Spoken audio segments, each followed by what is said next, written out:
Hi hello welcome to Bharat sports Telugu. Pak మాజీ cricketer Shoaib Malik రెండో పెళ్లి వ్యవహారం తెరపైకి వచ్చిన సమయంలోనే team India star bowler Mohammed Shami పేరు కూడా మార్మోగిపోతోంది. పాకిస్తాన్ నటిని పెళ్లి చేసుకున్న షోయబ్ మాలిక్ ఫోటోలు నెట్టింట్లో వైరల్ అవుతుండగానే షమీ పూల దండలతో ఉన్న ఫోటోలు మరింత చక్కర్లు కొడుతున్నాయి. మహ్మద్ షమీ రీసెంట్ గా ఇన్స్టాగ్రామ్ లో 3 ఫోటోలను షేర్ చేశాడు. వాటిని చూస్తే ఎవరైనా సరే ఈ క్రికెటర్ కూడా రెండో పెళ్లికి రెడీ అయ్యాడా అనే సందేహాలు వ్యక్తమవుతాయి. అందుకే షమీ పేరు కూడా నెట్టింట్లో తెగ వినిపిస్తోంది. పెళ్లికొడుకు స్టైల్లో తలకు పాగా, మెడలో పూల దండంతో ఉన్న ఫోటోలను షేర్ చేశాడు షమీ. ఈ ఫోటోలు చూసిన క్రికెటర్ అభిమానులతో పాటు నెటిజన్లు, ఆయన ఫాలోవర్స్ ప్రశ్నలతో దాడి చేస్తున్నారు. షమీ షేర్ చేసిన ఫోటోలు క్షణాల్లోనే అవి వైరల్ అయ్యాయి.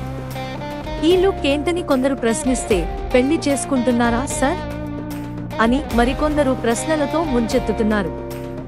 అయితే ఫోటోల కింద షమీ పెట్టిన కామెంట్ మాత్రం ఈ ఫోటోలకు షింక్ అయినప్పటికీ నెటిజన్ల కామెంట్స్ కి మాత్రం పొంతన లేకుండా ఉంది. ఆ మధ్య టీమిండియా క్రికెటర్ షమీపై ఆయన భార్య హసీన్ జహాన్ తీవ్ర ఆరోపణలు చేసింది. చివరకు కోర్టుకు కూడా వెళ్ళింది.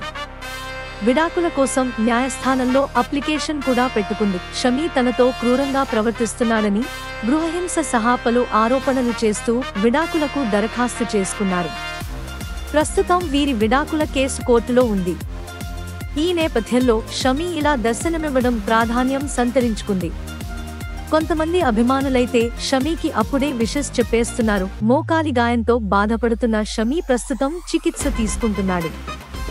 ఈ ఏడాది జూన్ 1 నుంచి వెస్టిండీస్, అమెరికా వేదికగా జరగనున్న T20 ప్రపంచకప్లో ఆడాలని ఉవ్విళ్లూరుతున్నాడు.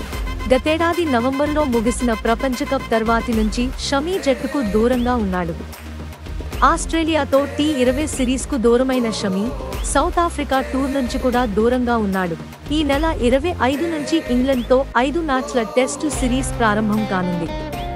తొలి 2 టెస్టులకు ప్రకటించిన జట్టులో షమీకి చోటు దక్కలేదు. మరి ఇప్పుడు వస్తున్న రెండో పెళ్లి వార్తలు, వదంతులపై టీమిండియా క్రికెటర్ ఎలా రియాక్ట్ అవుతాడో చూడాలి. ఇలాంటి స్పోర్ట్స్ అప్డేట్స్ కోసం like, share, subscribe to Bharat sports Telugu.